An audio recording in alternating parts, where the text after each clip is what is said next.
Progres restorasi Sungai Sekanak Lambidaro yang memiliki panjang 800 meter telah mencapai 92%. Kawasan yang sebelumnya kumuh kini mulai ditata.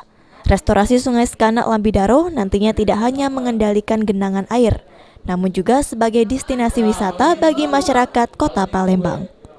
Asisten 2 Bidang Perekonomian dan Pembangunan Kota Palembang Ansori mengatakan, pekerjaan tinggal 8% tahap finishing. Nantinya pedestrian Sudirman akan dialihkan ke Sungai Sekanak Lambidaro, sehingga bisa membantu perekonomian warga sekitar. Dari Jalan Bakaran sampai ke Jembatan Pim. Jadi 800 itu kanan kiri ya. Pak, yang sepanjang jalan ini bakal jadi pedestrian itu ya, Pak? Ya, pedestrian.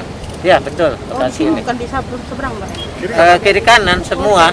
Ini kan lokasi Sekanak Lambidaro. Jadi kanan kiri semua jadi ini untuk pedestrian itu.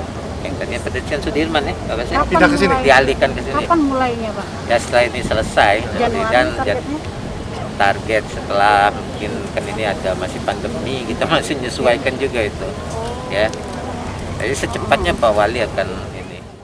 Pemerintah Kota Palembang optimis akhir tahun restorasi Sungai Sekanak Lambidaro mulai beroperasi.